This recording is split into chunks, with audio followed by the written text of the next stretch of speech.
Telion's story has been through many runs. This story is a little bit different. It does not follow the same timeline of the 1600s that our normal story does. We're going a little bit farther back, a history that is very not known throughout the other series. We're going back to the first millennium, 1000 AC after creation, in the Elven Capitol of Irranshys. The people of this city have been building it up for the last 300 years, introducing the age of the humanoid. Not to say that it wasn't hard to get here, because they had just come out of the age of giants. Many giants roamed the lands, destroying any potential civilization possible, but their greed did get to them. Because of their gluttony, their greed, their power, they thought they were invincible. But Talion is only so big, and their stomachs were bigger, so they did start dying out, leaving the humanoids, elves, halflings, dwarves, humans, and everything in between at the advantage of learning as time had gone on. The city of Irranshys was built over a fracture in the ground, a ravine, a crevasse of pure magic. It seemed to imbue the land around it, imbued the buildings, the structures that they had built, nearly, some would say, in history, touch the sky, breaking through the clouds. That's not completely true, but elves like to boast, as this is a very elven city with 99% high elves and other elves in between. Where we begin this story, though, is a couple days before a masquerade ball hosted by the king and queen, the Sylvaluur family. Who would want to go first? I don't mind. All right. Where do we find ourselves a day or two before this masquerade ball, Elias? Please introduce yourself. Hello, I am Elias Ashwalker. Elias Cauldwell, sorry. And where you would find me is in the crypt. These past couple of days, I've been working on a little passion project, I would say. No rest for the wicked, it seems. Is there anyone else with you in this crypt? You Yes. working with your normal 9 to 5 friend that you had made not too long ago?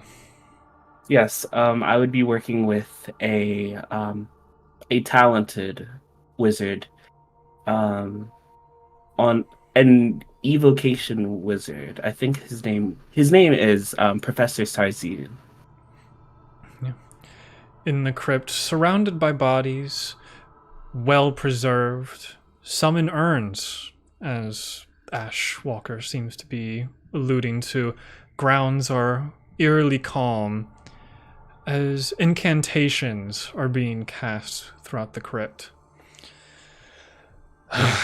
Damn it. That one didn't want to talk to me either. It's okay. I know we can keep working on this. I know that I feel like we're at a wall. I feel like if we just push a tiny bit more. We have another body over there. We can do it. I know we can. Your ambition is pushing past my limits yet again, Elias, but it's completely reasonable, seeing as this is a very interesting project, and I've been having to save up my spells to not be teaching them anymore. I'm not I just feel demonstrating as often. Understand. But I mean, for the sake of science and the sake of bettering everyone, I feel like we need to all make some pushing. Give me a second. I open one of the corks of ash and pull out another red string, dripping this ash from this little like spool of thread. And as we have the next body out in front of us, I kind of start making this almost like cat's cradle out of this red thread covered in ash. And once it's around my knuckles, I pull it apart. And you see the ash kind of start swirling around this creature. like almost pulling its body in like intricate ways, like a puppet, as I make it come back to life for a short period. Are you ready? I believe so, but this is most likely going to be the last one I have for a little while, at least. If I take Can you a humor small me? rest, I will be fine. Fair enough. Starts pulling the incantations again, the green energy that seems to swirl around this building. The torchlight within flickers. It goes from red to greens to blues to this almost sickly pale coloring that just gets dragged from the torches over towards the Professor Sarsine, as they basically completely palm the face of this elven figure, probably not even past their second century, relatively young in their life. Mm-hmm. Palms their face as they attempt to cast Speak with Dead. Yeah, it's a good number. As the echoes of the hallways starts to form, you just hear the clattering of teeth, the rattle of urns. You almost feel like you hear something crack off in the distance. What was that? Me pushing to my limits yet again. Alright, how did you die? Fighting. It was a mess of people. Limbs everywhere. Alright. Any questions from you, Elias? Or do you want me to keep asking?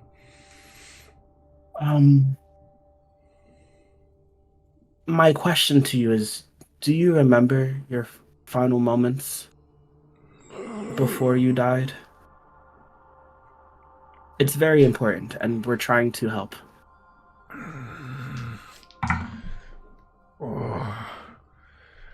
It was a spear. Someone threw a spear at me. I tried to dodge. I turned my head.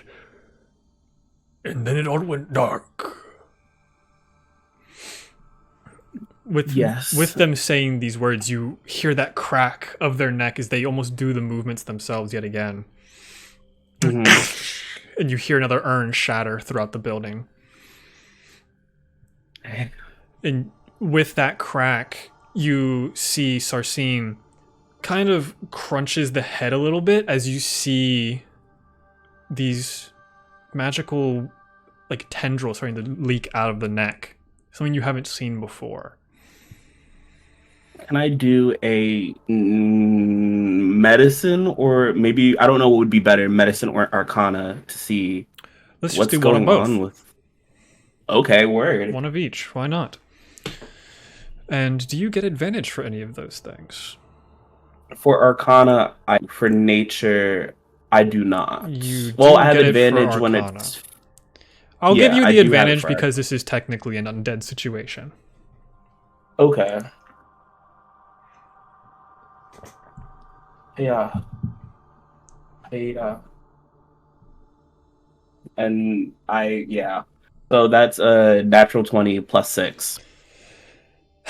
Yeah. It's never combat. Yeah. It's never combat, but it's always shocking to me. So with the arcana, since you've never seen this before, this feels like a breaking point for you. This is something new with you trying this. In all of your other discussions with the undead, you've never gotten the sustenance that you've wanted from learning about their deaths.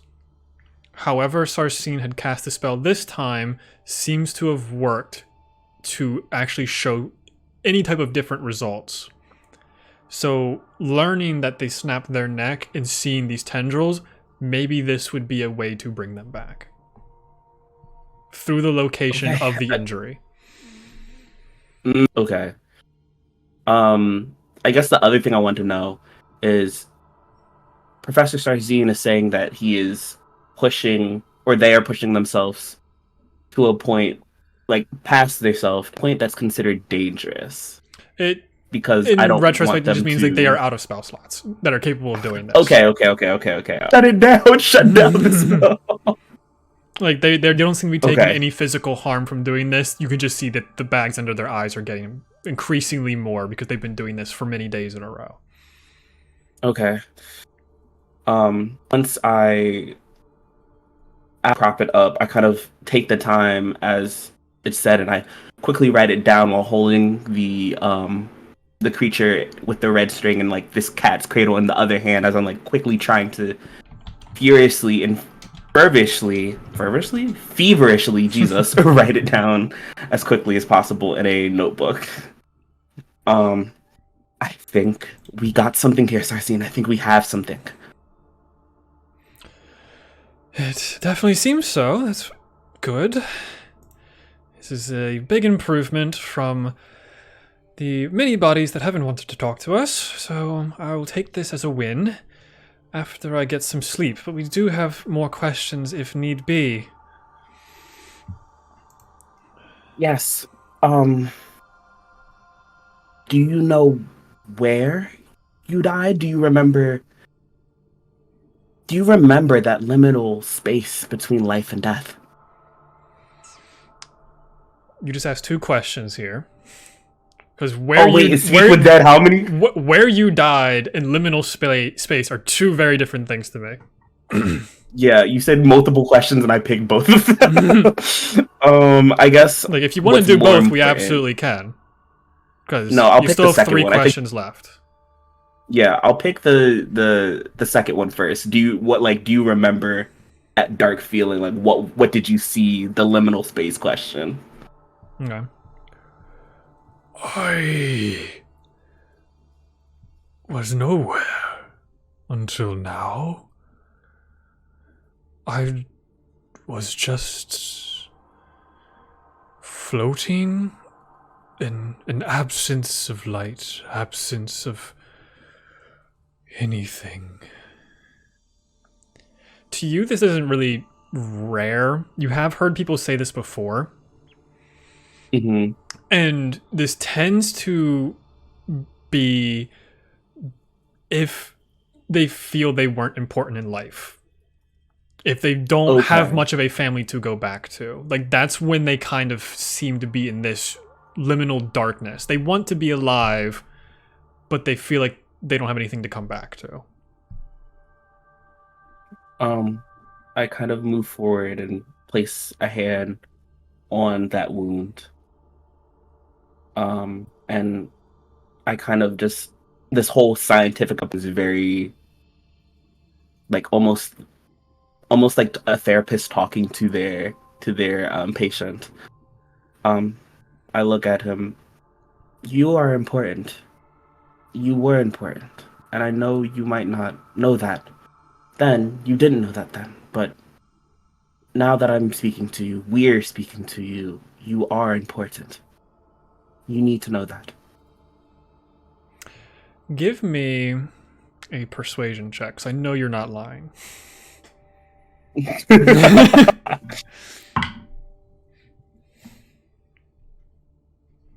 Yeah, it was persuasion, you said? Okay. Yes.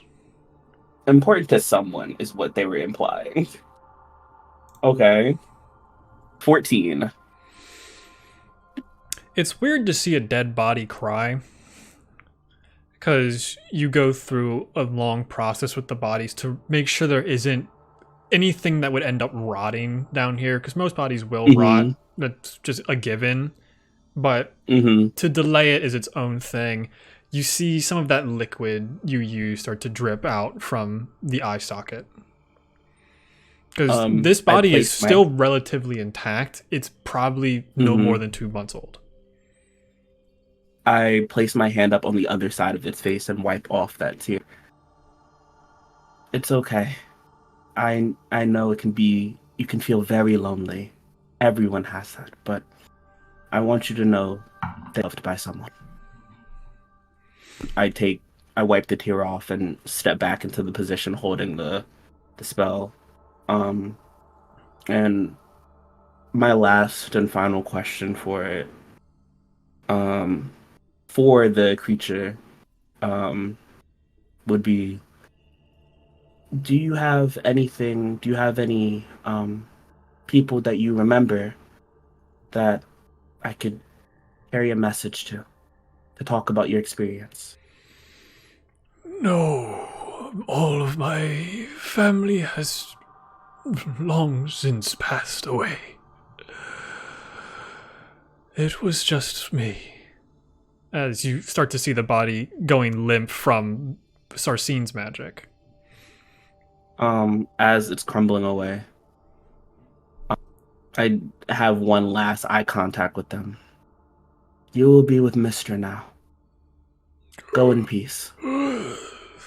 And the body goes back to its resting position, and Professor Sarsine kind of moves his hand down to the neck and actually grabs the tendrils and holds on to them for a little while as the body seems to finally relax itself. And then the tendrils do just disappear. Wow. Okay. We made some breakthrough, and I think that I have a basis. I have a now talk about in this notebook what we found, what we discovered. Yes, that was definitely something different, which is encouraging for us. It's only taken a couple of years. Yeah, but I want to make them hear me. I want to make them hear us. We've been putting the work, and it has to lead to something. You know, it's supposed to be a day of partying, not working. I do. It's just that I don't know. I used to usually functions like this. I would go with my teacher, with Armani, and now that they're not here, I kind of only go when I'm needed to go. Yes, is it unhealthy? I know, and it's coming from me, but I think that I like to distract myself so I can at least know that I'm being productive and help someone. Even the king and queen need a day off. Come on.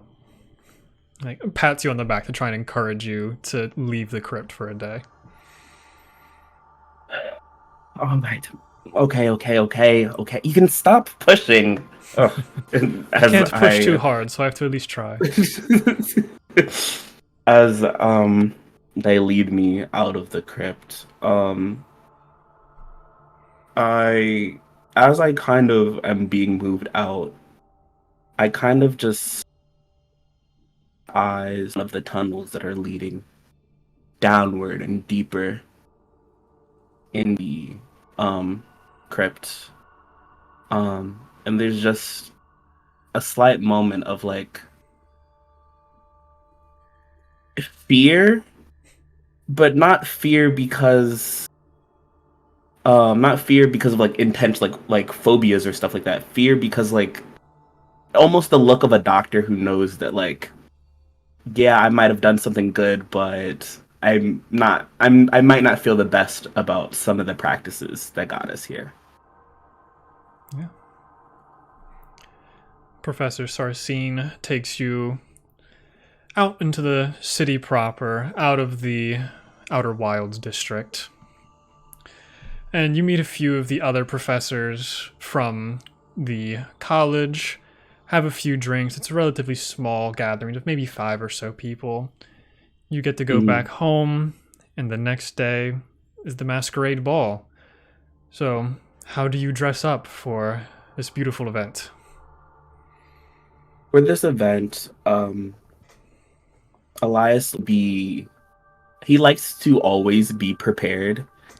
So he's wearing like a nice like royal, not royal because they're not, noble is the better word, a nobleman's jacket, and it has a lot of like, it's a lot of dark colors.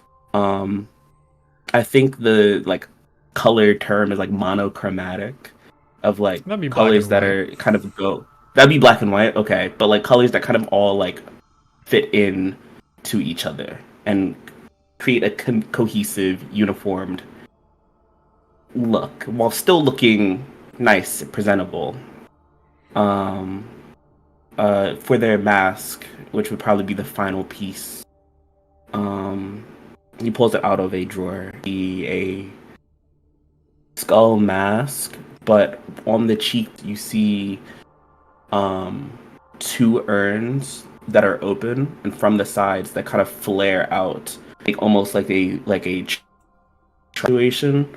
And that those like jutting out points are like smoke trails to create this like angular three-pronged, it's like circle and then smoke on the side. All right. And you eventually find yourself at the entrance of the Sylvaluur Manor and see a whole menagerie of people in front of you. Who wants to go next? I shall go next if you would like. Amazing. Where do we find your character? Is this a few days before the masquerade or day of? This would be 1 or 2 days before. So, a day before the masquerade, I would be in my study, in my manor, the Anayarus estate. This study, there are 2 different workstations at it. There's one on the left and one on the right side of the room. The study on the right side of the the desk at the right side of the room is just covered with papers and books and spilled over chests and just messy, like spilled ink everywhere. There are ink stains everywhere. There are bookshelves with books that are not sorted, no color coding, no alphabetizing. Some of them are even like the spine is in the back and you can only see the pages, and which doesn't make it easier. And my character, who is a middle-aged looking elvish man with a receding hairline but blonde hair, whatever is left over, they are rummaging through their pile of trash. Just like where is it? Oh, God's almighty. Like throwing their trash, like throwing their workspaces and trash around, like throwing papers everywhere. And after a little bit, they stand back, look at the mess that they've made, and they pull out a little flute from their shirt pocket, and they he blows a note into it and casts locate object. And he blows this note, and eventually, he sees that, like, a little glowing on a small chest glows under a pile of parchment. And so he scoots it out of the way and picks up the parchment and is like, oh, all right. Cousin, are you home? Is that you? Yes, that is the study. 1 sec, I'm bringing in some materials. My students, they gave me too much. These kids like to turn in all their projects right at the end of the semester. I can only imagine. I did the same thing when I was in the form of university that I took. I found my chest, but it is the wrong chest. Have you seen a purple chest lying around the manor anywhere? Purple chest, purple. And you said, okay, you're in your study, correct? I'm assuming calling from another room. Yes, I am in the study. Here, let me check under all these papers out here on the dining room table.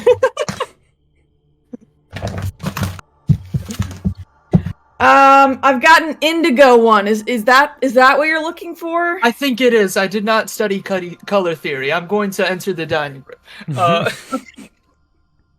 And he bursts out of the study, and when he opens the door, up at the top of the door, there's a layer of smoke that spills out into the hallway that reeks of tobacco. And he peruses over through this bougie, fanciful house into the dining room where there's more papers. It's yes, the indigo chest. Indeed, that is what I've been looking for. Well, then all your problems are solved. It's right here underneath you, some of your research. projects. What are your students working on? Oh, as I told you a few weeks ago, I was giving them this big end of the year project where I asked them to do a history kind of our city, and what was here before, we were. When I tell you, one of these children tried telling me that elves are brought by wyvern to their parents. Oh. And that's how the first elves got here. And one also tried to tell me that giants weren't real. Oh. 10 hells, this generation's gonna kill us. I hate freshman classes. I don't know why they make me teach them every year. I feel a professor of your stature should have been promoted. Your reputation is far beyond that of freshmen. You should be teaching the master's students. You cousin, I agree, but I don't know.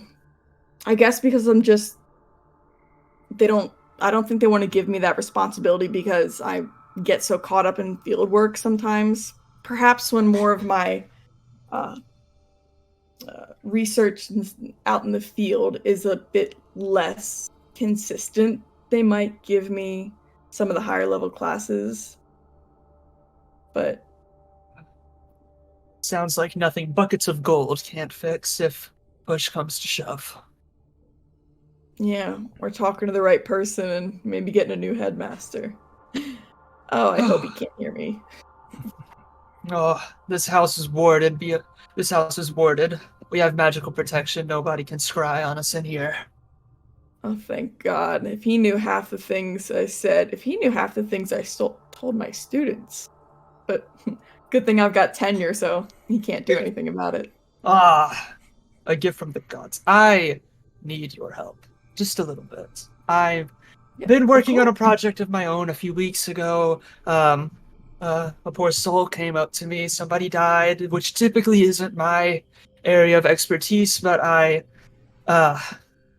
figured I wanted to nip this problem in the bud before it became bigger. I open the indigo chest and I pull out a little sheet that has a bunch of different faces with a tattoo on the forehead. And I sort of hold it up. It's like, do you know anything about tattoos, signifying groups of people? This was given to me by the person in distress. They said that someone with a shooting star tattoo murdered someone, but I, for the life of me, can't figure it out. I've been working on this for weeks, and in my off time, with the parties going on, I've been working double time around the queen, but in the spare moments that I've found, you haven't heard anything about this, have you? Not recently, but here, give me that paper for a moment. Yes, indeed. As we pan the camera over, what does your character look like, Olivia? So I am kind of a light tan-skinned, very tall, androgynous individual with light freckles, sandy hair. I've got green eyes, and I've got a little bit of stubble from late night studying. But overall, just very beautiful in a sense of just the line of androgyny is right there and pretty. You see this scroll with a bunch of caricatures almost of mundane looking people that have only two qualities that seem to be the same within them. Banged hair that seems to be covering some kind of tattoo along the forehead. Well, I haven't seen anything recently about this. There are there's many examples in the past of those using symbols like this marked on their body to signify an association with a certain group. While I don't recognize most of them, that one down there you don't have to worry about. It is a symbol of one of the university's It's the same fraternities. tattoo. Oh, it is the same one? Never It's mind. the same tattoo on all of them. Oh, shit. Never mind. That's my tattoo. I'm in a frat. Anyway, I would have to probably, what's it called? Converse with some of the other professors, and the Master of Scrolls should also have a pretty good collection of knowledge. While he might not have it directly, in his mind, he does know the library stacks better than anyone, and perhaps after the party we could go. I have the key, don't worry. I know school's out right now for the party weekend, but I could still get us in and try and look at some of the information that regards tattoos and symbols. That would help greatly. This isn't immediately urgent, but there was a murder, which isn't under my umbrella, but I figured before it gets big, because it was somebody rather higher profile. But I just wanted to ask you to double check and see if it wasn't just like a noble house that I had forgotten about. I'll definitely. Do you mind if I Yes, please. either copy this or take? Yes, I have I'll copies. get on that. I have Oh. copies at my work office, but not the home office. Okay, yeah. I might even be able to get some of my assistants to go through the stacks while I'm a little busy, but I'm gonna put this up high on my list of things to look into.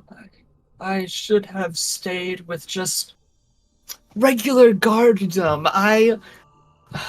That Elrondel, he's got a nice position, no paperwork. He just commands people to do paperwork. That's a career, but I shot for greatness instead. Oh, the burden of potential. Don't you understand, cousin? I do. But who else would be that talented of a confidant of the crown? I don't think. What is the other guy's name? Your coworker, Elrondel. Elrondel. I don't think he could handle the pressure, to be honest. They. I don't even know if he comes from a. I don't even know if he comes from a noble family. They've done the pressure before, but they couldn't handle. They used to be the King's Guard, but then they couldn't handle it. The King's goes through guards like a child goes through candy, though. So perhaps that position is more difficult. But the fact that they're seen as my equal, it boils my blood. They are of the same stature as me, but I'm the only one in that castle who works. Exactly. And you know what? It is a shame. You should be more highly regarded than he is. You do much more important work. Yes, he may do some more flashy, showy with the public stuff, like little poster boy, but he doesn't even do nearly like a third of the things you do, and with probably half the skill that you on a bad day would have. I swear. By decade's end, there will be a statue of me somewhere. I'm trying to do that too. No, you can't just. There's always buying statues, but that's not the same thing. Someone has to build it of you. Someone needs to recognize both of our greatnesses. We must meet a Mason.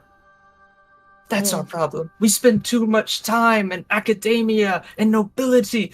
We've not even begun to talk to the stonemasons of the city, the clockworkers. That should be connected to our legacy. Who talks to them? We should do some networking. We should do some networking, cousin. Yeah. Oh, we have an I'll understanding. even. We have an I'll understanding. even. I'll even send word to one of your to your nephew to perhaps get the ball rolling on that. Yes, the nephews. How are they doing? Oh, Tyen's doing pretty well. He's got a small, like, political position. Nothing of note, but he's getting his foot in the door, which finally, he was Of course. living off of us for a little too long. Too long. Mm-hmm. Well, And Bernice is with her mother, so. there is potential in both of them. Did I miss their birthday? When was... Did I send... I didn't... I did not send them a statue. Oh, I think I forgot their birthdays. you forgot the cousin! I was out in the field and there was...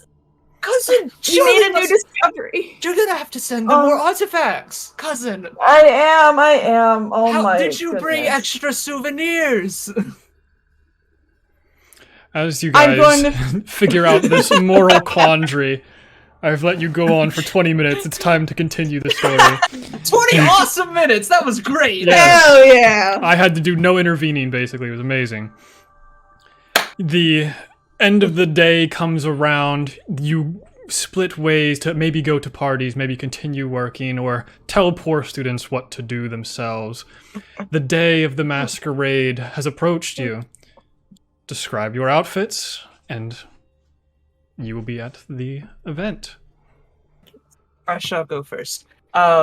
My character is wearing just a nicer green jacket with like a little bit of like red and purple in the hemmings and the buttons and the lining, but like very moderate.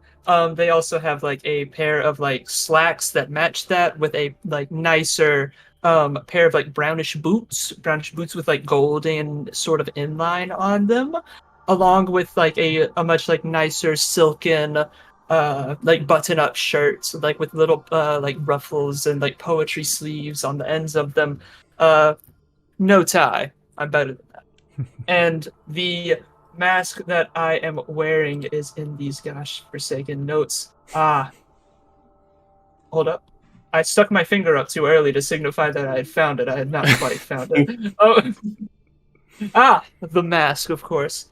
So, to the masquerade, the mask is a play on the design of a dragon skull. It has like an overall skeletal type of structure to it.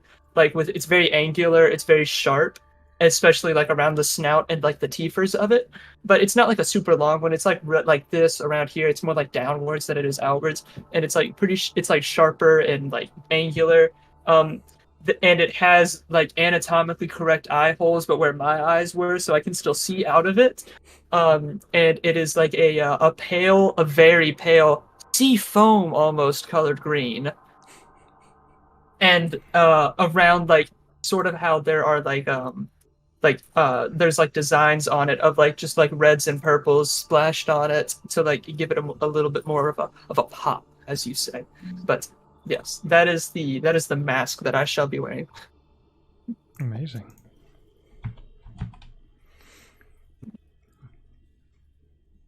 Do you want me to describe my party outfit? Yes. Or just the mask? The party outfit. Okay.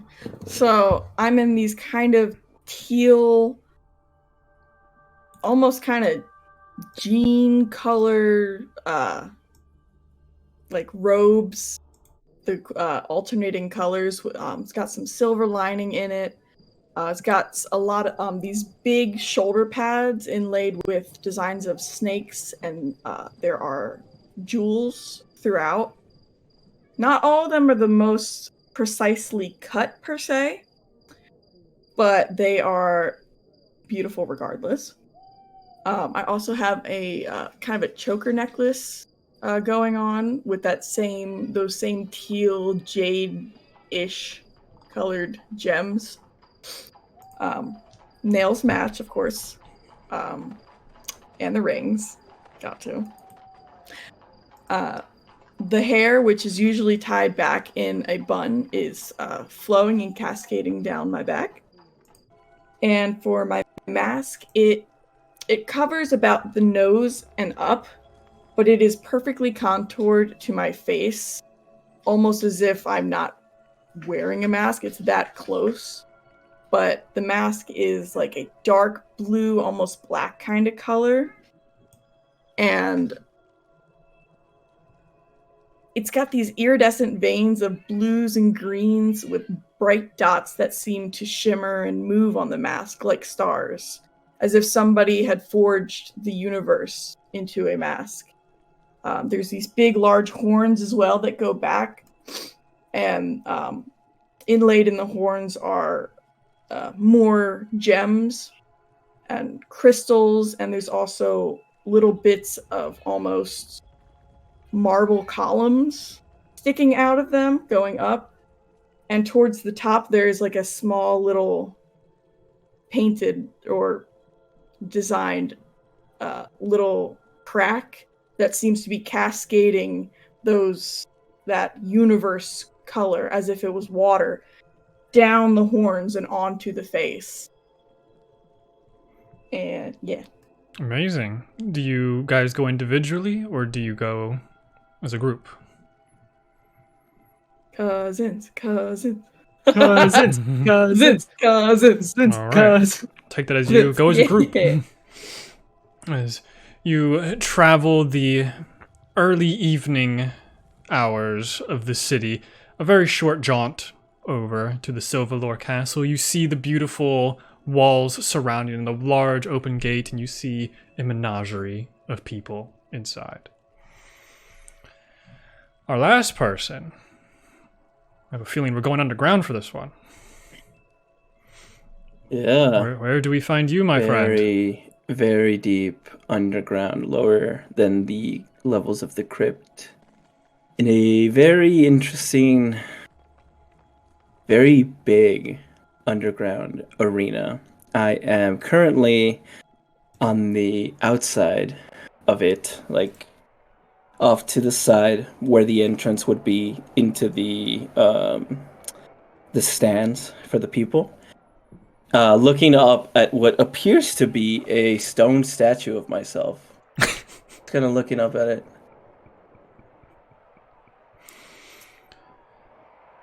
Use it. Yeah.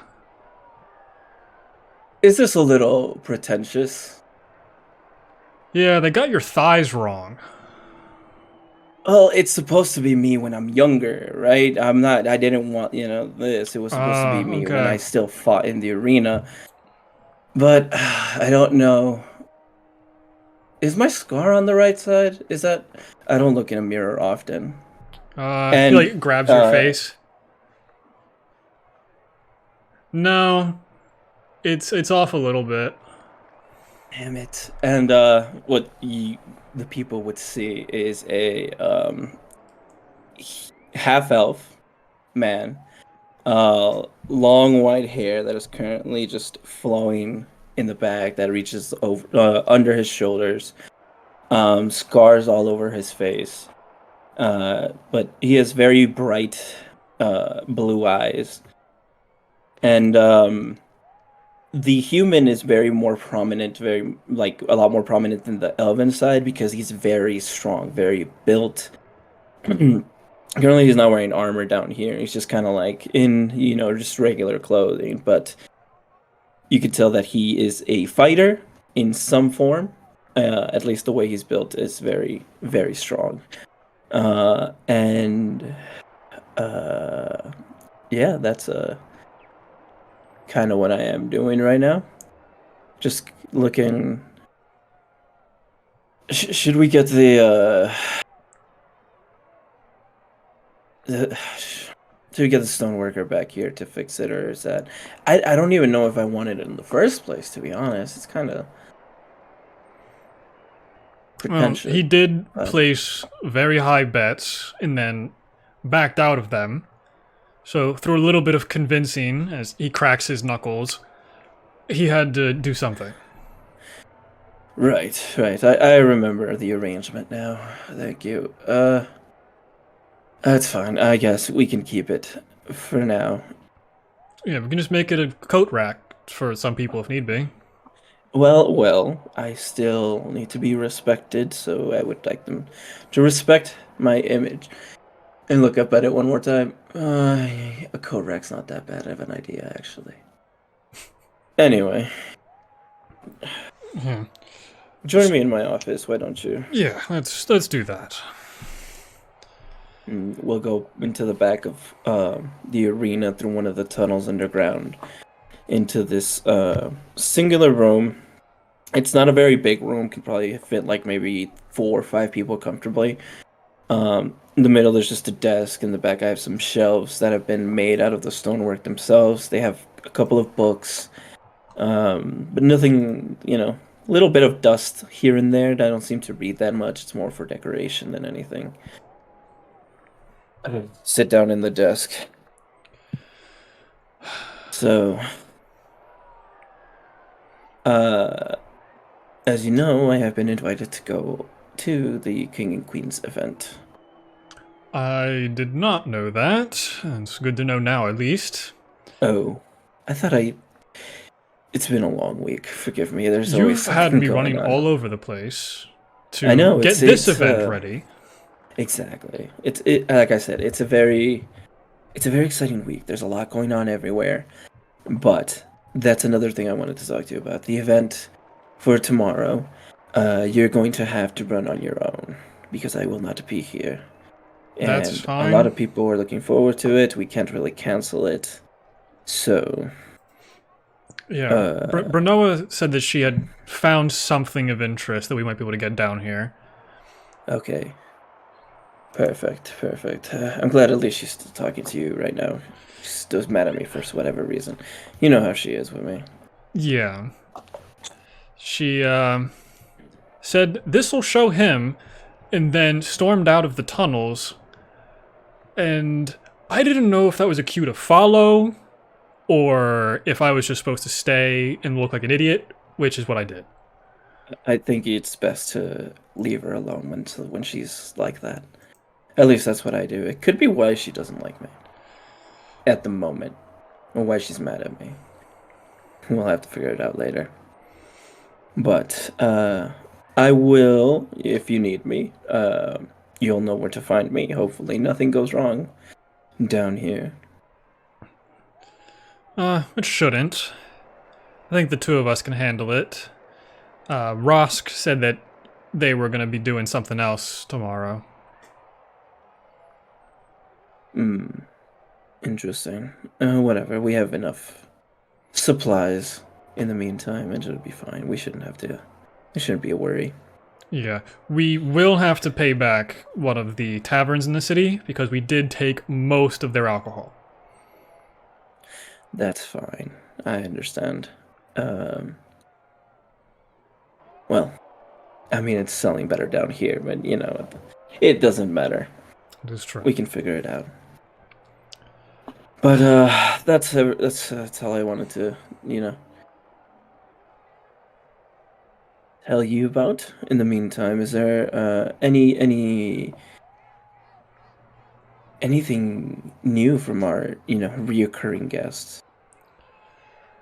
Not really. The Gravewalker dude has not been back for a while. I think he told you he had some project. I don't remember. Yes. Yeah.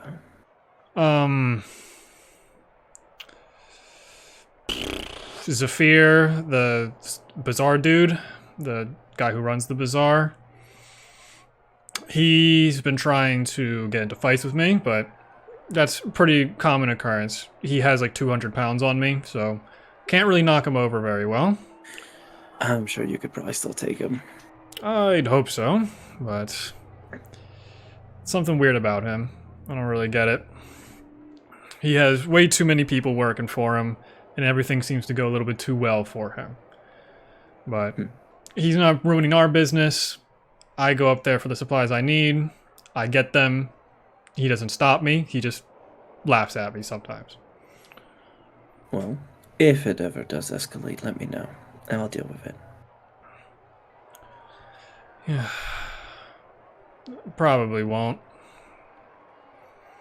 You're probably right. Trying to think of anything else that's happened recently. You've been gone a day or so. Royal Rumble yesterday, one winner. Not shocking. Wasn't an underdog, so really low bet stakes. It was 2-1.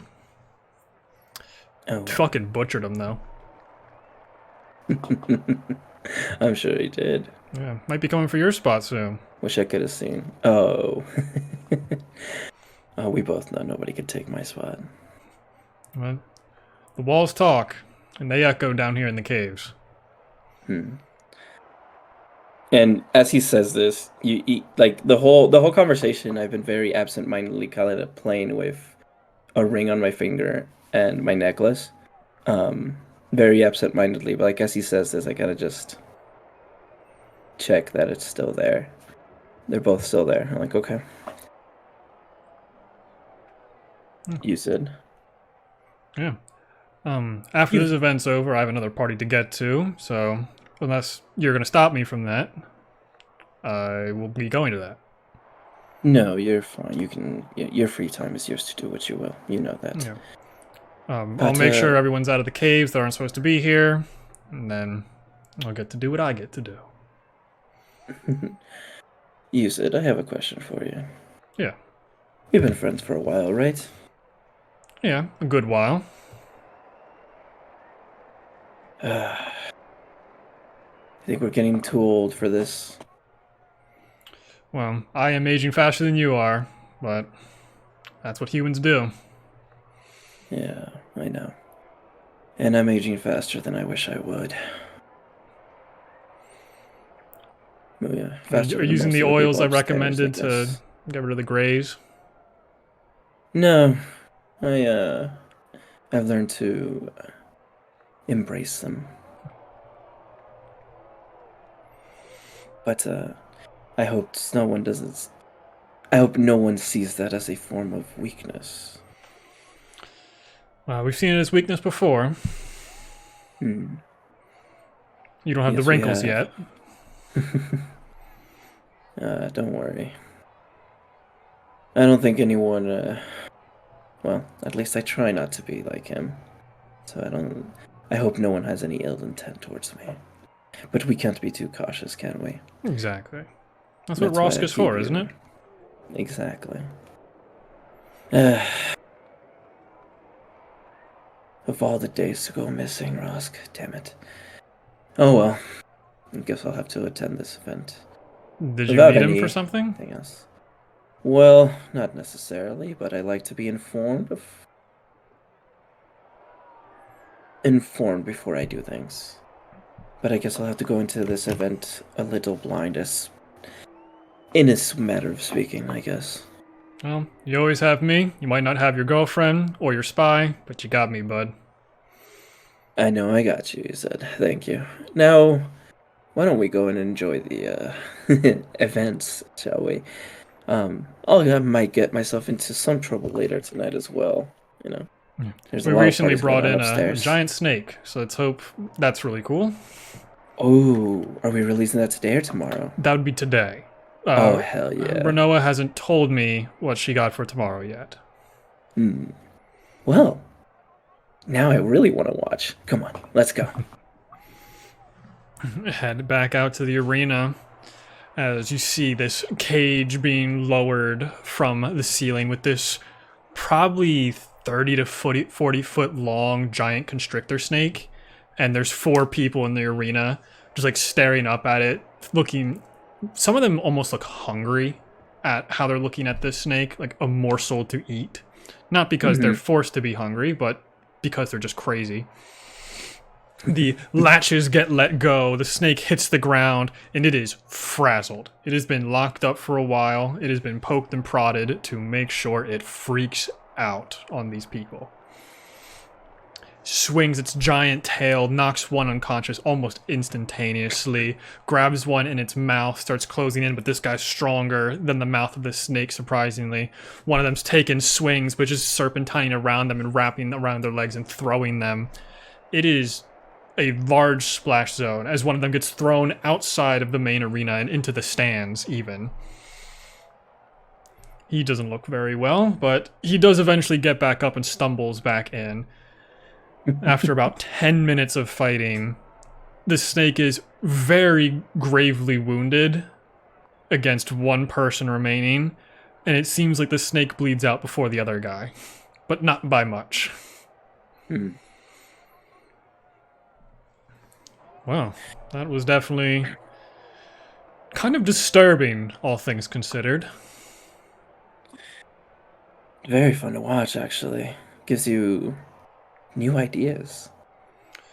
Huh, yeah, I've never seen someone's eyes pop that far out of their head before. Wow. You know, I do miss the arena some days. Maybe maybe next week I'll try to throw myself in there just to show people that I still got it. Yeah. This also shows there are still giants out there. There's a giant snake like this. Correct. Oh, wouldn't that be a sight to see? Wouldn't that be such a fucking event? Man, it's bad it'll A never giant. happen. Well, not in this cage anyway. But maybe there's another arena out there somewhere. You think there's other things out there besides this little city? You think any of the other races survived? Perhaps. Maybe not as well. We are a little bit more protected here, but I'm sure there's someone out there. Maybe not in our lifetime, but maybe we'll meet some other people in this world. Perhaps. We're never too old to go out there ourselves, are we? True. There's a professor that keeps leaving the city. Fucking crazy bastard. Maybe you should have a word with them. See if No, they'll take us on our next expedition. That's all up to you. I'm good where I am. I found the giant snake. Wasn't too far out of the city, thankfully. Oh, who's it? My friend. I need to live a little bit.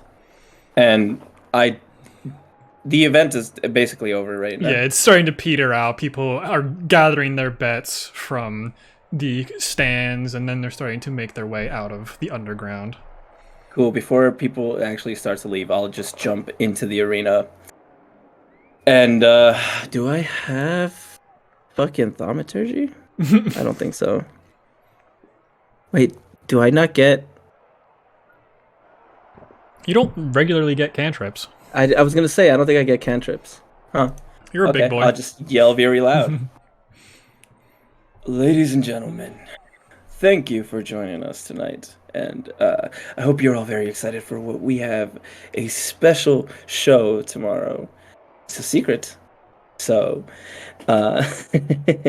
make sure you are here early so you can place your bets. In anything, I just wanted to thank everyone here for coming and enjoying our show, and have a very wonderful night enjoying this very start of the millennia. Everyone who won, I'll say, their bets, gets one free drink before you leave.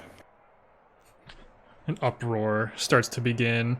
You hear Uzed screaming, "That's my king, that's my king," and that chant kind of continues throughout the arena. Just take a deep breath. Walk out of the arena. On my way out, just say hi to a couple people that come out here often, regulars. But, yeah. Go down a different corridor in the back. One that's kind of also like a maze, like the front. And not even thinking about it, just take twists and turns until I reach what is essentially my bedroom. And that's where we find you for the rest of the night. As the next day begins, it's the day of the masquerade. How do you get yourself prepared to head and see some sky for the first time in what feels like forever? I make sure I have all my things that I would never leave the place without. My armor, my weapons, anything that I might need. But it's very ornate in a sense that, because I know it's a party per se, I made it very like ornate, so it looks like it's part of the dress. The plate armor has emeralds at the top that kind of just come all the way down here, just covering just this part of the armor. And then there's an insignia up here, or down here in this area that just kind of looks shiny, doesn't really mean anything to me. It's just something someone told me that was important or whatever. Doesn't really mean anything to me. And to kind of cover that up, I'm wearing a long tailcoat. Also a green emerald like to match with the armor itself.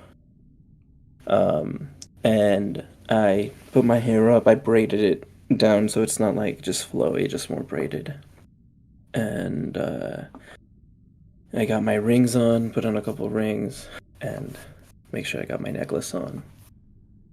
Yeah. And the mask, right? Yep. The pièce de résistance. Put on a mask. Kind of just, it starts here instead of like covering the whole face. It kind of starts like midway here. What looks to be gold lining mixed with some like 3 rubies around here. It kind of looks like what would be like a crown, but instead it kind of just falls down and melts into this like ivory, gold dust ivory ichor that melts, and it's kind of like a half crescent moon. So it covers my face and it comes down here, so you could still see my mouth, and it just kind of like falls and fades down here, and it's still what I made sure that was like my scars that the mask covers over the ichor. You can still see like it looks like there's cracks in the mask, but they're not actual cracks. They're like there by design. Amazing. You go through the tunnels, out through the building, find yourself in the city proper, yet again. Head on over to the Noble District. You're let in, simple enough. And you see the beautiful walls that surround the Sylvaluur castle. Going through the archway, you see a menagerie of people. You all walk into the beautiful outside area in the front of this castle. Large walls surrounding, many people within, but only really 16 or so seem to stand out amongst the rest. The rest are uniform. They have basic outfits on and simple masks to follow. The other ones around, with you all surveying the area, you all recognize a few of them individually. For Marla'vour, you recognize standing there by themselves. I'll just go through this person with most of you, because most of you chose this person. Marla'vour, Faeranduil, and Elixir, you recognize Honor Guard Captain Elrondel, kind of just standing alone in the middle of all these other people. On the right side, as soon as you walk in, another figure stands by themselves. Elias and Elixir, you have heard rumors of this person, but you've never seen them before. The Orb of Magics. Merdir. What's their name? Merdorvir. Yeah, You Merdor. recognize them standing alone to the right as soon as you walk in, also just surveying the area. Dead center, 2 of you notice a very familiar figure, one of the only bald figures around here. That would be Elixir and Faeranduil, you recognize Lord Cordrak Ianthera, standing next to...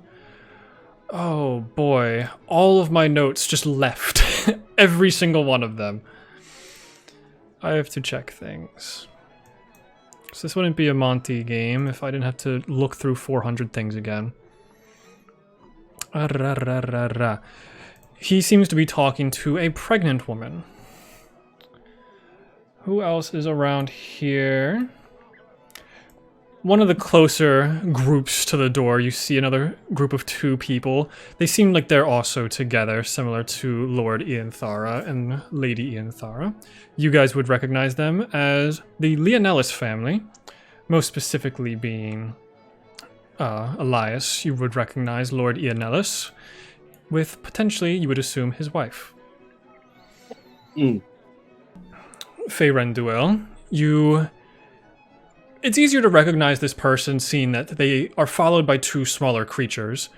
Temba Polbright, the royal tamer of the city, has these 2 scaled yet somewhat feathered creatures at his side, and he's talking to an individual dressed in many, many sets of jewelry, which you would know to be the melded necklace, Yerine. Oh, so many people. The closest one to the door, Elias, you would know, would be the Heartstitcher Kuldar, the one with the bright red wide hat. Let's see. You see 2 figures speaking off to the right side. One has a darker complexion and a very large body, similar to Marla'vour. But Faeranduil, you would recognize the person that he is talking to be Welbrix Voon, the Light of Eloquence within the city, the one who runs the amphitheater. 2 figures that stand together seem to have conversation. One is dressed in all gold, the other one is almost way too informal. Marla'vour, you would recognize these 2, one of them being Goldline Filson and Grand Sorcerer Sule, what the hell's his name? Crazy names around here. Sundrial Zephyr. And I think that is everybody, and I will go into their descriptions when we get in conversation with them. But you see, some of them are already having conversations, with a few of them kind of on the outskirts of everything. I forgot this very important figure. Along the left wall, you see a man that is sitting on top of a flying carpet and is surrounded by 2 guards. Full plate mail guards. Most of you know Elrenduel. These names, dude. The honor guard captain, and how they would normally be dressed. These guards are not even close to what they do as an honor guard. These are some elite guards that are surrounding this man, and you would know him to be Elder Founder Howleth, the oldest elf in the city. Now I open up this event to you all to decide who you would like to speak to. I'll go first since I was last in introductions. Amazing. As I walk in, I kind of just look around. Very relaxed, very calm, more of like in my element. Look around. I'll see Elrondell, walk over to them. I said them. Okay. I just heard M. Did I? I just heard sorry, I am. I said it a little. Yeah, I said it a little. You fast, twanged my it. bad. I did. I'll walk over to them. Ellie, so good to see you. It's been some years, isn't it? Huh. The man who lives underground decides to show his face. It's good to see you again, brother. And does the big arm thing and everything. Yeah. They have a large scabbard at their side, crisp lined suit, perfectly fitted on their very strong body. It's a shade lighter than black, with a lapel having hints of deep red accent and a red undershirt to match. The mask they have has a very long protruding nose that ends in a sharp point. They only have one eye hole on the right side, and it is covered with dark film that hides the eyes underneath. It's dappled with these little teal dots with no noticeable pattern on them. Very spiffy. It's very good to see you. It's been some years. You made it. Like you know. Yeah, I You made it. went all the way to the top, decided that was gross, and stayed where it felt appropriate. Being in charge of teaching the other soldiers more than just sitting at the king's side and being bored all day. Oh, I fully understand. I'm a little in that position as well myself, you know. I'm trying to see if I can liven up my station a little bit as well. But being in charge is not all it's cracked up to be. Yeah. I had heard some news about the old orphanage being treated with some sort of respect now. Quite shocking for at least me and you. Yeah, for apparently to artists, you know. It wasn't the king and queen's doing. There's a very, what's the word I'm looking for? Distrustful third party that was involved in that. But thankfully it's all back in the way things should be. And, you know, every now and then I just still send a little of my own earnings over just to help a little bit.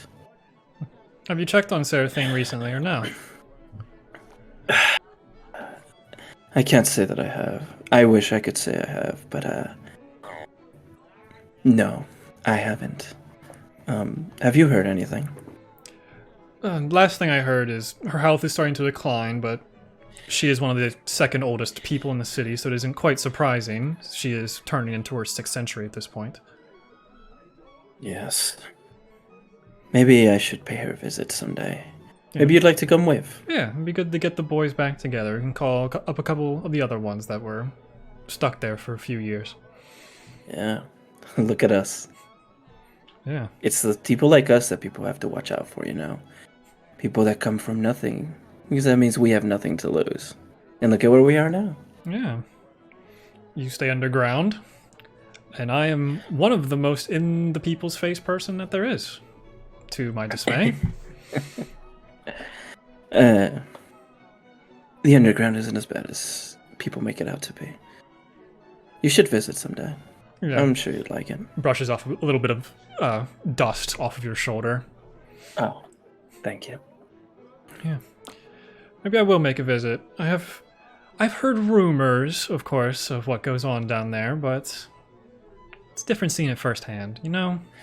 It's very different once you actually see it. I will expect you. But let me not take up more of your time. I'm sure you have a lot of mingling to do. As do I. Yeah.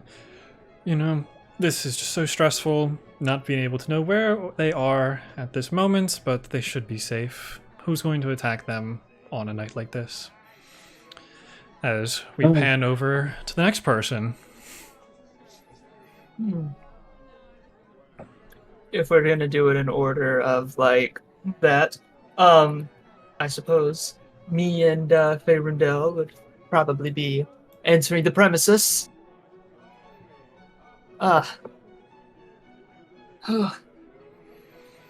Hey, do you recognize these people? Yes.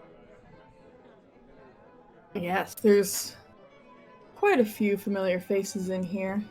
I'm These- assuming you know most of them as well, as you probably need to keep profiles of each of them. Oh, I keep my profiles, but this...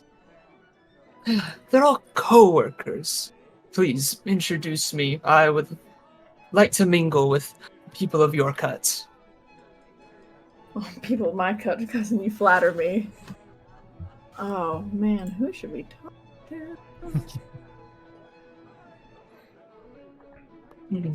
Several Yes, I see. groups, a couple people by their lonesomes. I see Elrondel. I will throw them a wave. Hello. They're Yeah, talking to... Yeah, they're in conversation with a very large individual, and they... Oh, good gods. I know that guy. Well, that's not my business. Let's see here. Yeah, so where did the Oh, Anayarus family want to go? Who's the fellow with the birds? Ah, you mean Kemba, the Fulbright. What's that Yes, about? yes. Oh, they are the beast tamer. I've run into them a few times, questioning them about certain bones for the archaeology department. While I focus more on artifacts, I get along with people, so they sent me over, and you want to go say hi?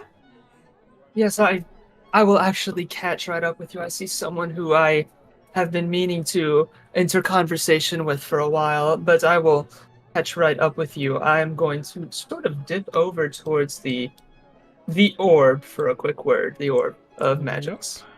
Mm-hmm. Yeah. Which I'm sorry, this was completely inevitable. Yeah, I know. You see them carrying themselves very tall. This bright, opalescent robe, capable of glowing without light even.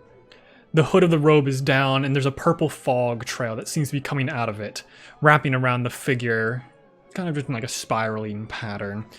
As you get closer, you can almost feel the magical energy emanating off of this person. Their mask seems to be made of pure pearl, and it has veins of magic that just seem to be going through it. The only other detail of the mask is vertical eye holes, and that is it.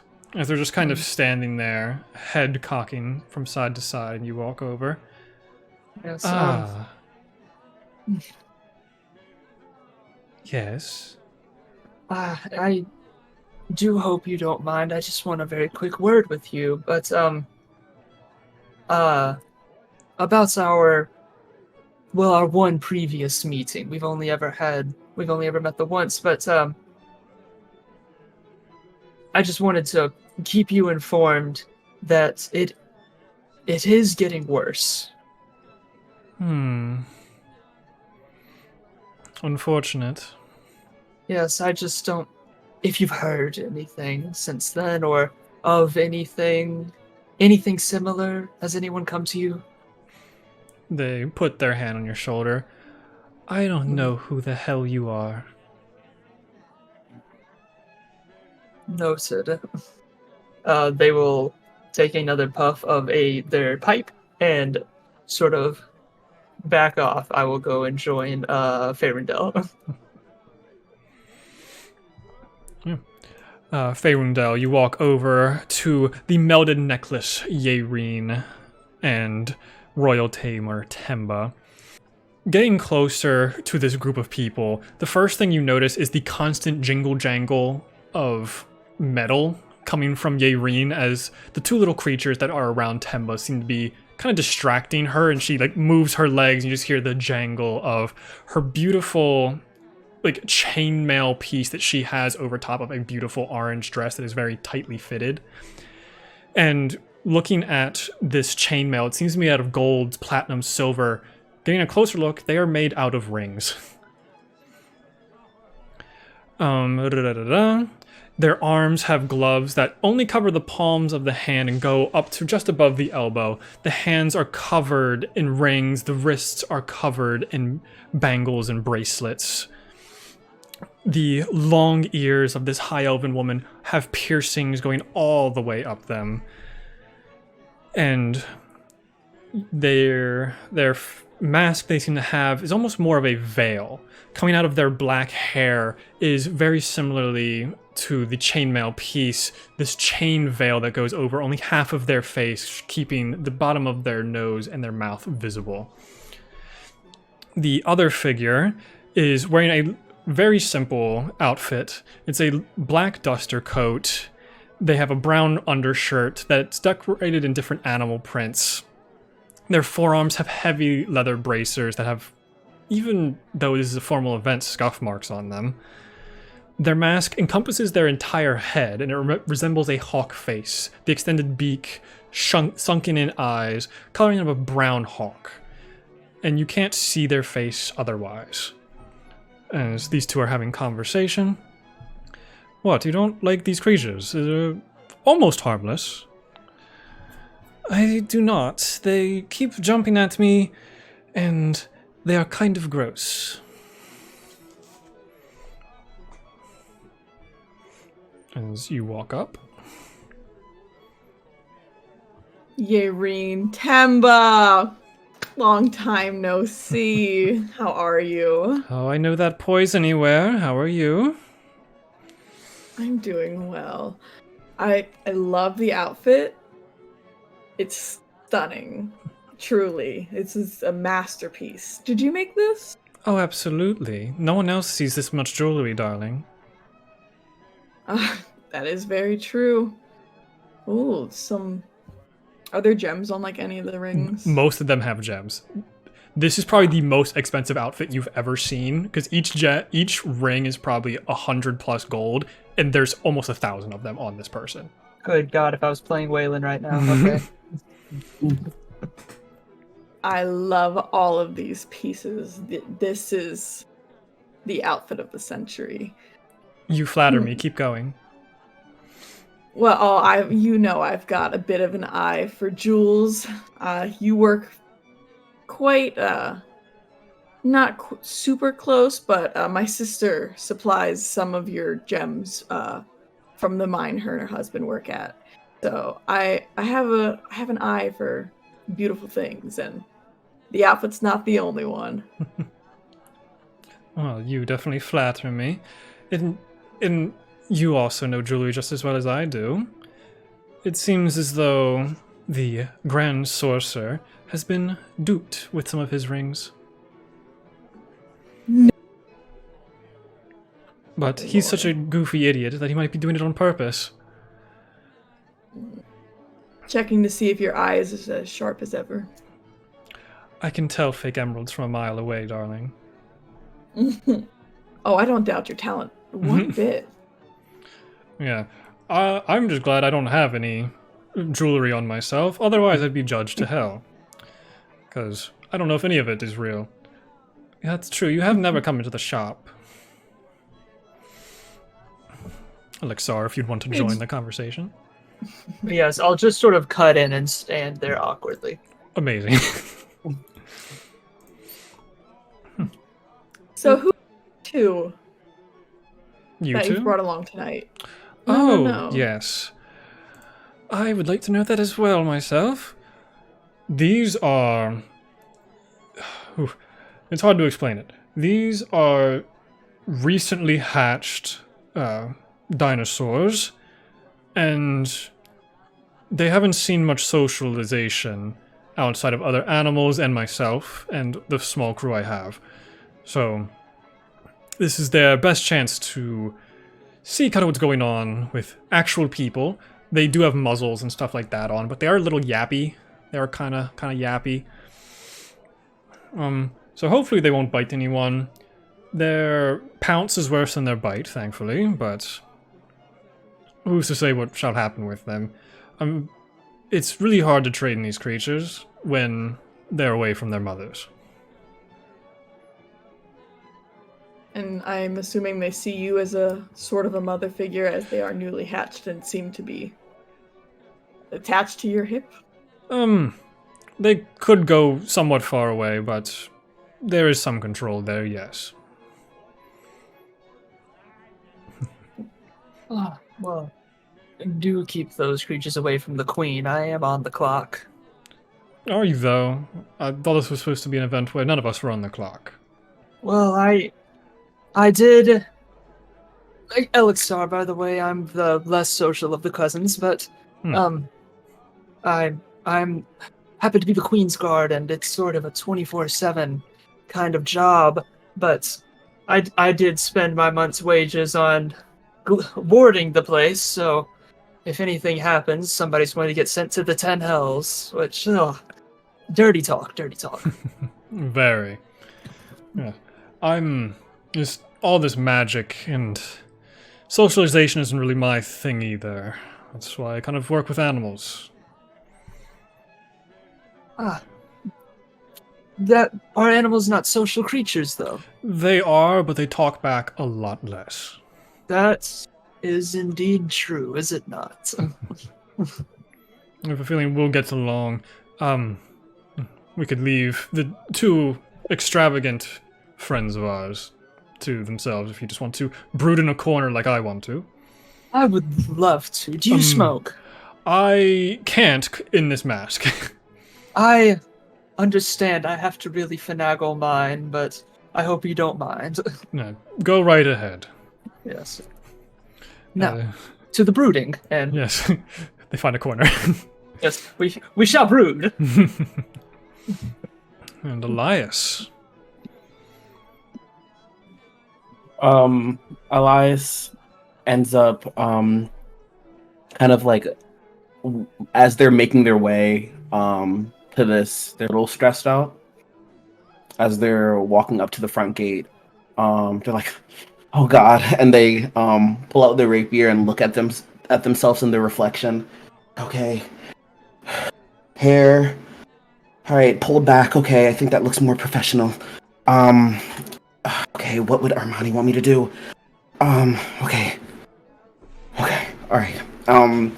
And you see that oh they have a mask on anyway, but yeah, they kind of like check to see if there's any blemishes on their like darker skin, and they're just like, okay, I think I'm presentable. Okay, and walks into this space, and they kind of just get all in, see all the people here. Yeah, good 40 or 50 people just in this small area with workers just constantly running around. Just like, oh god, Armani, I miss you now. And I walk over to one of the people that gravitates to me is gosh, I hope I pick the right one. I go over to okay, we'll start with that one. Kodrak? Cordrak, yes. Kodrak Ian Thera? Yep. Yeah. Which Dead center. trying to see where he is. Looks like Agent Dead 47. center. Okay, word. Yeah. Pop. You see this these two people almost have matching outfits, which makes you believe that they're most likely together. The man has a very large build, middle-aged, very tall height on this person, about 6.5 feet tall, when the average height of most elves is pushing 5'8", 5'10". He's wearing a muted white suit design, and there's many designs that go over it. They don't seem to make much sense, but it almost looks like scars across the suit. Almost like external injuries bleeding through the white suit. The lapel of the jacket is black with several pins that go throughout. He has a red undershirt with the 3 top buttons are undone and has a very muscular upper chest and trap. Oh god, the maroon pants look like they are screaming. They are so tight around his thighs and calves. Man, I wrote this so long ago. Jeez. This man is huge. Okay, a unit. He has giant leather boots and his hands are wrapped in jewelry. Many rings across the fingers. The mask is giant in size to accommodate his large head. It appears to resemble a boulder that is marbling through with 2 eye holes. And it only covers the front side of his face. And it the mask almost matches the rest of his head because he is a very bald man. And you can see large scars just adorn all of his head. The woman he is talking to is wearing a fairly mundane dress and is very covering. Form-fitting, graceful body, very basic gray colors. She's pregnant. The sleeves of this dress are covered in long, bedazzled gloves that start in the center of the back of the hand, webbing down the fingers, with speckled gemstones going through the glove to the elbow. The mask she's wearing is almost a T-shape. It goes over the eyes and then comes down over the nose and mouth. Her hair is dark black. She has a dark complexion similar to your own. Her hair is very tightly braided going into a top bun up above. And I don't think you noticed that last thing. Yeah, I was gonna say, as I walk over to them, the things that are running through my head of like what I've been doing the past couple of days. As I'm walking up to them, do I notice any wound on either of them? I know you said that there was the scars, but specifically, is there any like scars on like I don't know how I would see it, but like scars on their like scars that just healed, I guess. Give me a general medicine check. Okay. Looking them over. Because it seems like the man happily shows off his scars. He doesn't seem to feel them. Okay. For medicine, that would be a 13. Okay. His scars, your best guess is the most recent one is a few years old. Getting a good look at his wife, Lady Yorva Yenthira, she has a lot of makeup on, but one of her cheeks, the makeup can't cover a scar that's from a while ago. It's an old scar, but it's grievous enough that it does not cover. Okay, but it's not It's not new. It's not new per se. Anywhere from 5 to 10 years old. Okay. If not older. Yeah, I kind of look at it and there's like a hope of like there's like a spark of hope as I'm like over them that under the mask that isn't seen, and then eventually it's like back to like, okay, not them, business as usual. And I go up to them. Hello. I'm down here? Yes. I'm Ashwalker, Elias. It's a pleasure to meet you. You've buried my parents not too terribly long ago, so it's good to meet you. Yes, I think that was a beautiful ceremony, and I really liked the words that you said during that service. Was very inspiring. Yes, they were few and Noble. none. Yeah. You're gonna help you. Oh yes. I just wanted to see how you all were doing, and I just wanted to check on you since that moment. Yeah. It's been fine. Business as fairly usual. A whole lot of doing nothing within my manor. Well, at least one thing, and he points at his wife.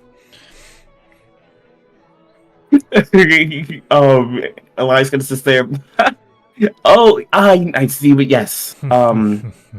Congratulations. Thank you. Like, she's very timid with all these people around.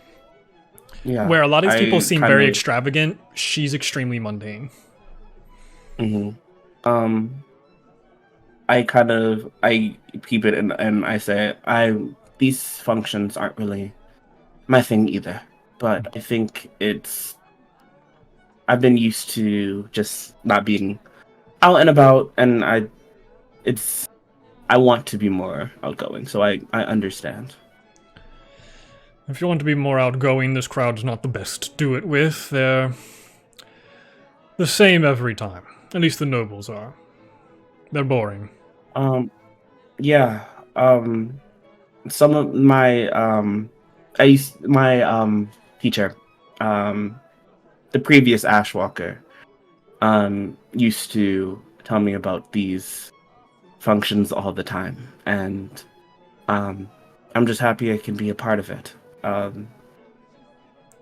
It's good to meet you. It's good to meet you too. Do you have anyone you're sitting with, if you don't mind? I think the seating arrangements have been chosen beforehand by the king and queen. My general understanding is there are 4 noble houses here, so each noble house is getting a table, and from there it's just kind of filled out. Okay. Thank you for letting me know. I kind of sit there, not awkwardly, but like trying to figure out what to move to next. How did you get those scars? Who are you referring to? referring to the man who has it brandished on to, because I feel like to the wife it's not what I'm looking for. So I'm kind of brushing that part aside to him though. So you're discussing it with him, got it. These Yeah. scars? Mm-hmm. You don't know history very well, do you, Ashwalker? Once he says that, can I history check to see, is there a way I can, like, if that rings any bells? Yeah, if you want to do a general history check on the lore of this man. Yeah, because I don't want to, like, palm his face and be like, oh, I know now what you're talking about. Okay, I think that's not bad. That is, for history, a 19. I'm just reading through his stuff. He was one of the star warriors of the elves at the very end of the Age of Giants. He's one of the few people at this event that would have fought a giant firsthand. As he speaks up, I'm just like, no, I do remember. It's just, yes, I am more young, but how was it like fighting them? How was it like being part of history? Ed looks over at his wife. Those were times I'm less ecstatic about nowadays, seeing as I push my body to the limits it should never be pushed to. Fighting giants, oh, beautiful times. Ripping their jaws off their face, taking an eyeball out, kicking them in the nards. It was lovely. Imagine ripping someone's arm off, but they're 4 times your size. It sounds exhilarating. Yes. The other warriors didn't stand a chance. They were running away. I was running forward. Elias kind of tries to, like, is envisioning it. So, I've been working on something, and I think it could really help our... Because he's a part of the... He's a warrior, like an established warrior. DM, he is an ex-warrior turned noble. Turned noble. I have been doing some research, and I think I have an interesting way to invigorate our troops and keep them potent and strong. I've been doing some research, and if you don't mind, later on in the night, explaining it and talking to it with you, it might be a little frowned upon, but I think to make new ground, we need to push limits. Everything I did when I was a warrior was frowned upon, so that just piques my interest, now doesn't it? I'm glad you'll hear me out. Yeah. I don't know how they're teaching the warriors nowadays, even if there is a threat outside of this city. I haven't seen any, but if there is, hopefully whatever your brain is pulling together, maybe it can help. Yeah, I just need open minds and open ears. Well, I have one of those. I kind of just sit there in the moment and just, like, there's a moment of, like, realization, like, this is going well. Thank you for hearing me out, and I hope you enjoy the festivities. I will be later. I see a friend of mine that I haven't seen in a while. Well, go mess with them then. I'll catch up with you later. I pay my respects and do a quick little, I don't want to say bow, but like a sign of respect. Mm-hmm. And I head over to was it Heart Stitcher? I think with the top hat and everything. Mm-hmm. Oh, with his name? Heart Stitcher yeah. Kuldar. Yeah, Heart Stitcher Kuldar. Jeez, elven names. I did this. I kind of go over to them. Hi, Elias, if you remember me, there was a time where you worked with my mother. Ah, I do remember her. As you walk up to this another very tall figure, surprisingly. And they are extremely skinny as well.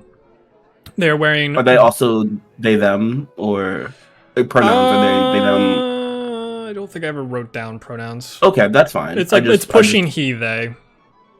Okay, cool. Wide, red, large brim hat that covers a part of their face and mask. Flawless white suit. Many blood red threads that come across the chest and wrap around their thin waist.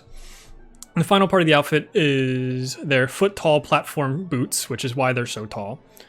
The mask on this face seems to be a porcelain doll mask with sharp elven features. The cheeks of the mask have an artistic heart on the left cheek and an anatomically correct heart on the right cheek that drip a seemingly endless red thread that just barely grazes the ground. Ah, yes, your mother was very nice to work with. She's very calm, which is always nice to have in the shop. Funny enough, that's the only time she is calm when it's working on these projects. I'm happy to see you again. It's been, gosh, forever. How have you been up to? Well, I've been kind of busy the last few weeks making most of the outfits at this party. Because they needed the master touch of it all, instead of having the rest of my crew work on it. So these fingers got to working for the first time in a few years. I had to do my arthritis exercises beforehand to make sure everything didn't break. By the way, I kind of hold open one of the jars. Thank you for giving me one of these threads.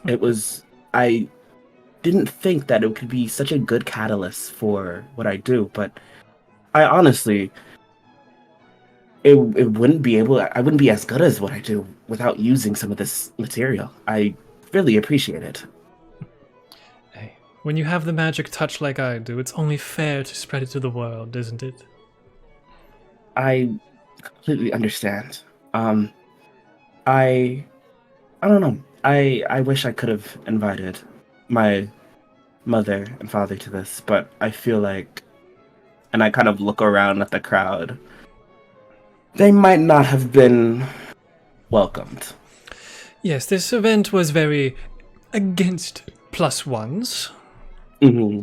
So, if I had the choice, I would have brought my significant other as well, but seeing as they don't have a title within the city, it's a lot less likely to bring them here. I understand. It's also the whole threat risk with the king and queen and all that. Yes, by the way, please be careful. Yeah, I brought the attention to one of the Queen's Guard. Elixir, I think their name was. The balding one, I love him. Yeah, they tapped into my head. It was very weird, but anyways, I thought it was please be on the lookout for a very and you would know, a dull individual with a very odd and out of touch bang haircut. Believe it or not, it seems to be coming back around, which I'm not a huge fan of at the moment. And honestly, I never thought it would, but what do I know? I play with ashes all day, so what? Yes, the younger generation thinks it's cool now, but in 100 years they'll know that they made a mistake.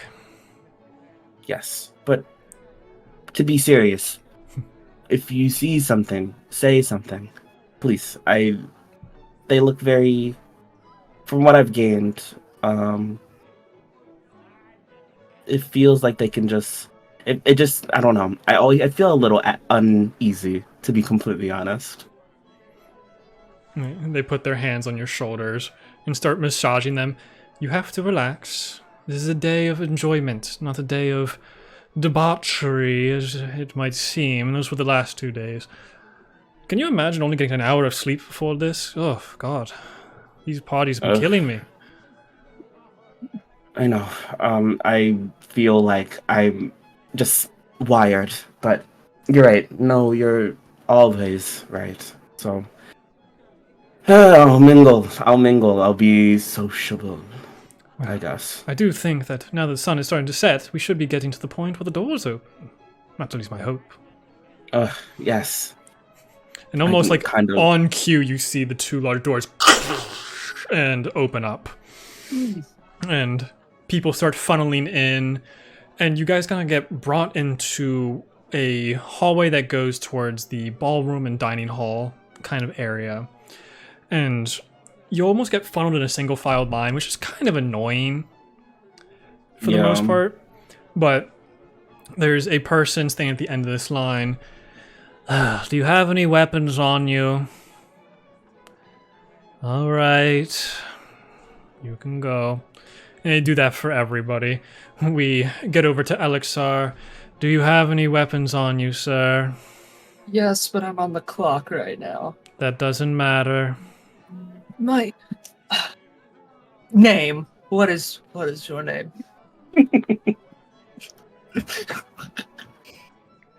You said you have weapons?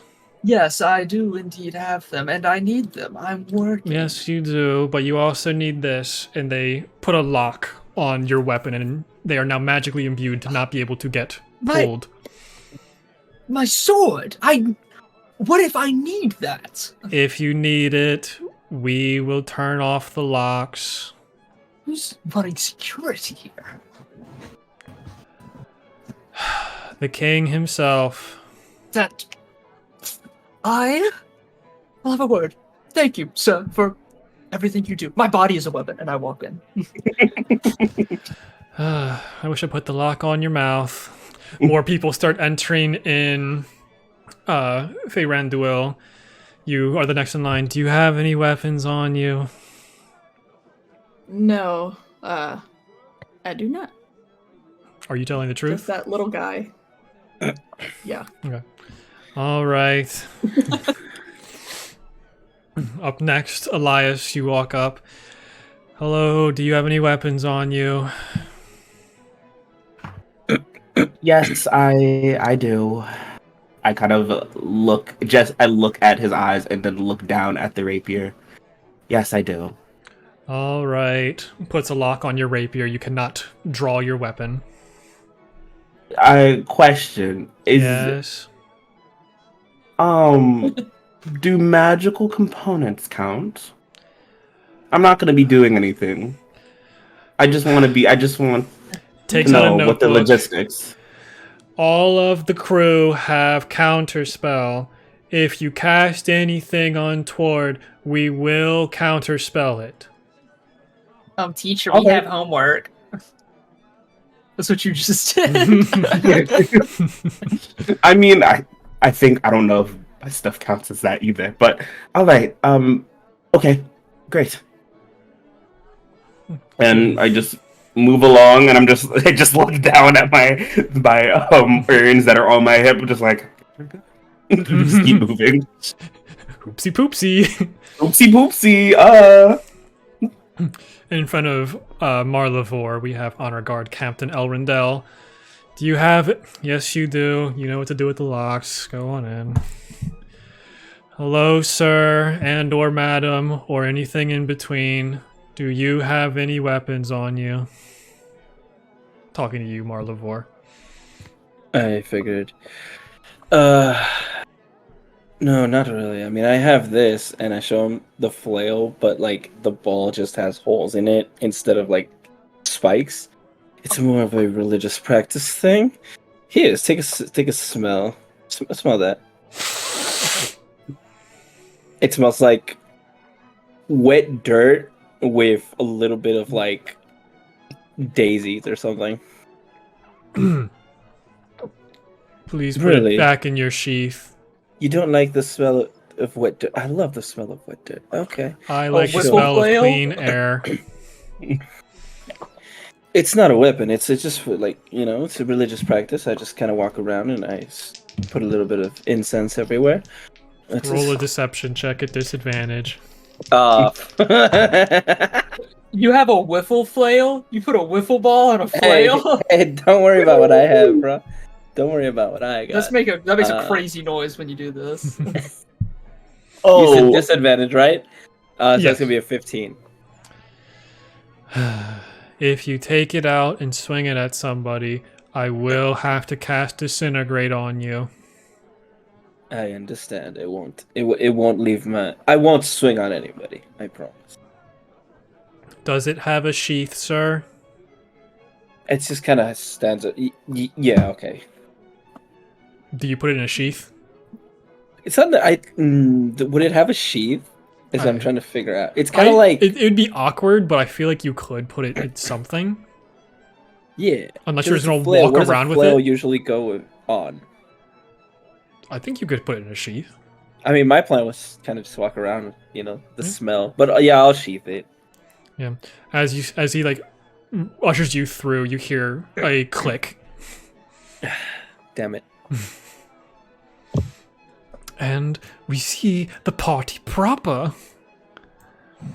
As you enter through the grand archway and see the tables in front of you, there's another person standing there, and their mask is different from all the other workers here. It almost seems to have this purple engraving that goes over the eye holes. Ah, yes, the Anayarus royals, you are at table 3. Line continues. Ashwalker, good to see you. Table 3. all right. And points you at one of the tables. Ah, the underground fake king. Table 3. Thank you. Bow, bow, bow, bow. As the rest of the people start to just go to their individual tables, 2 other people join you. As I pull up their character descriptions right now. Well, there's a seemingly older person and a younger, more frail person. The older of the 2 seems to be walking just above the ground and carries a gnarly staff. This person is perfect posture. She's wearing a fairly mundane dress that covers everything and flares out at the bottom with a water wave effect that follows her movements. Her mask only covers half of her face to show off her slight wrinkles and deep purple lipstick. The mask itself is very lacy with chains hanging from it in silver and some black metals that end in small bells. None of you outright recognize this person. The person with her is a smaller figure in size compared to the other elves. And their stature isn't great. They don't seem to have much confidence or importance to them. They're in a fairly mundane but deep purple, loose-fitted shirt. It's tucked into a nice pair of black pants. It seems like a student was brought along for some reason. The mask they are wearing is in the shape of an oval decorated with the 8 schools of magic and runic forms along the edges of the mask. But a very young individual and a older, more veteran individual sits down at the table. Ah, well, this is a great event so far. I've met a couple people, but I don't seem to recognize most of you. So it is nice to meet you all. Yes, the pleasure is ours. I am Elias Cauldwell. This is my cousin Faeranduil. You're just completely getting rid of the anonymity. It's very interesting. Oh, who needs anonymity? We're nobles. We're known. It's a pleasure to meet you. Elias is my name. Oh, the Ashwalker. Interesting. Yeah, I've grown up. Well, it's good to see you, by the way. I didn't need to catch you in the garden. Ugh, yes, yeah.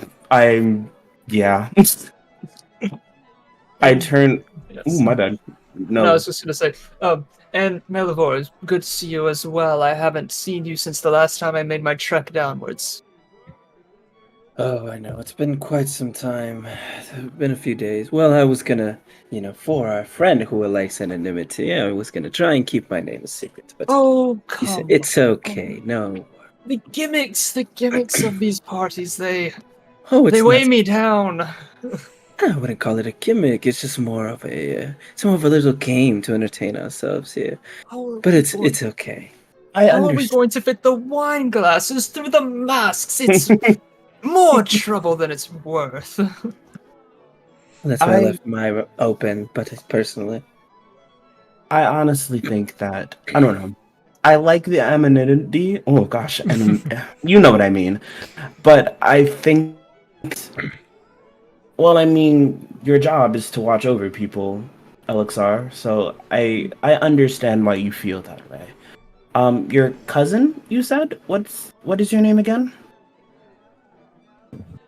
Hi. I am Professor Faeranduil.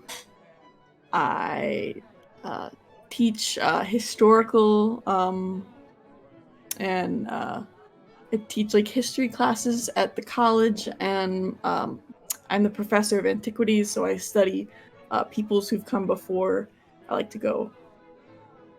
No, history is important. I think that's interesting. You might know my and Professor Sarzian. I know he also works at the university as well. Yes, I am familiar with him. I'm not super close with him. I do spend 99% of my time probably in like the library in the stacks, but I know of him. Cool. I look over like to get at I look over. Was that a cough at Marla'vour? That was from Marla'vour during that conversation, if I caught that correctly. I kind of look over at them and kind of like a moment of realization.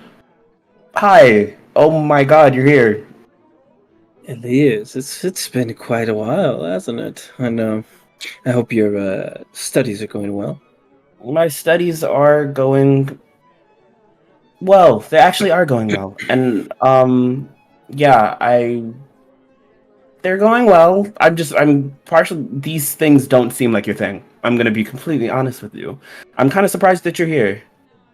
Oh, you're right. They're usually not. I like to stay underground, probably much as like yourself. But I was invited, and it's hard to say no to the king and queen. Yeah, that is true. I'm in a strange way. I'm happy to see some faces I know. I look over to the across the table to our new guest. The in the like lacy chain purple mask.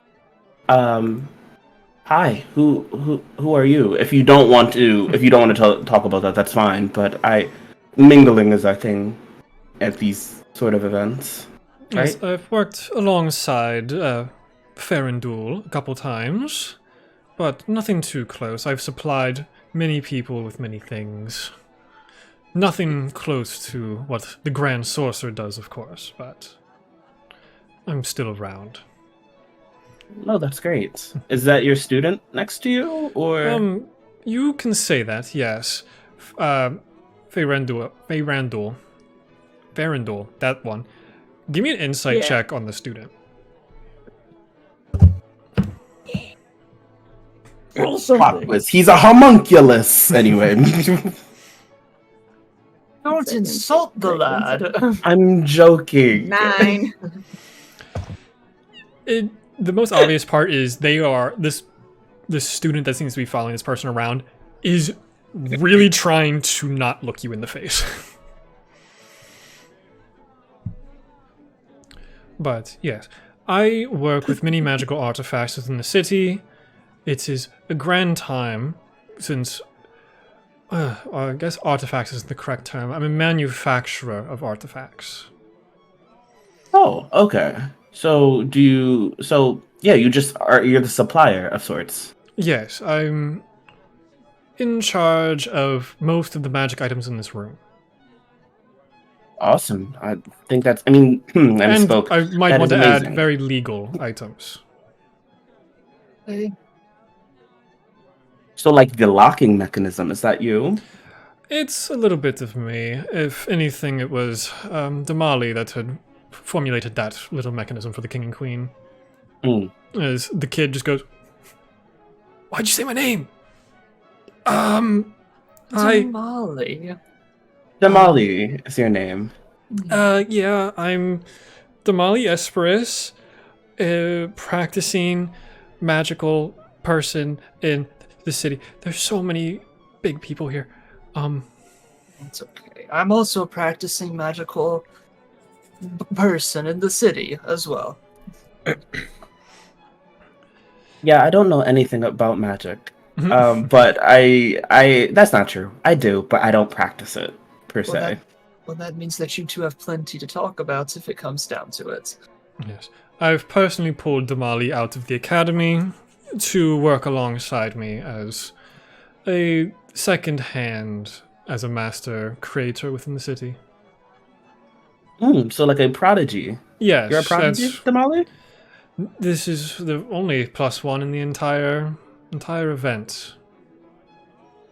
Well, you should be proud of that. That's Look at not something that to be shy about. Yeah, We're it Starts proudly. slinking more and more into his chair. And Faeranduil, he failed your class.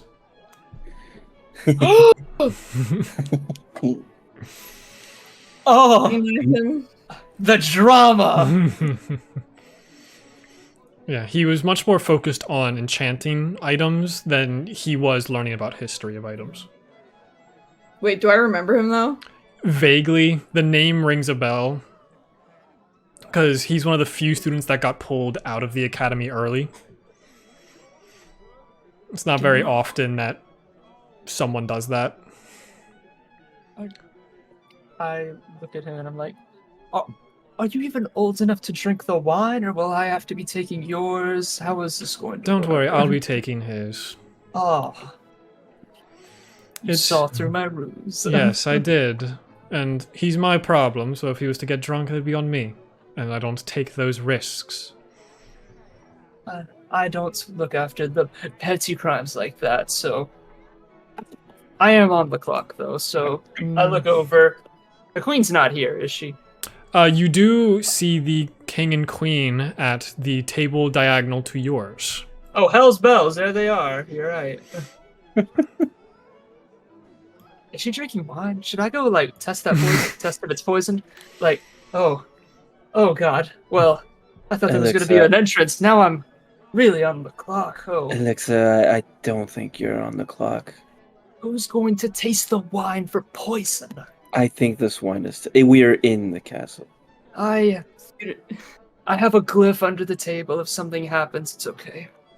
You I snuck finally- that in a few weeks ago, but hush hush. That's the magic I was feeling. Okay. Just wanted to make sure I wasn't off my A game. And since we're all being so loose-lipped with our names, you might recognize the title Nexus Weaver. That would be me. Rin Narin.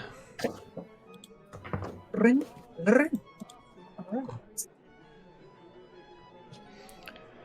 At this point, you see the king stand up and he makes his way towards the center of the room. It is very good to see you all here. Unfamiliar faces behind the masks, of course. And like gives a fake wink behind his slim mask. Guess I should read his description if I can find him. Where is he? Amandanoris. He has a beautiful golden crown that flows into his perfect blonde hair that lays upon a flared shoulder deep blue suit jacket. He has a extremely long cape, pushing about 13 feet in length, that's just dragging across the floor. It's not buttoned. The jacket is not buttoned. The coat tails are a foot below the belt line. A lighter blue undershirt. The cuffs come to a point halfway up the forearm, almost like a blade of themselves, with this emerald accent to them. The pants of the outfit are well formed to the legs, with very shiny leather shoes underneath. They are wearing a mask that resembles a recognizable face. Elven features, sharp features. Well, and it's all hidden underneath this well-groomed beard. It's his father. He's wearing a mask of a resembling of his father's face. It is impressive that we have all made it to the Millennium.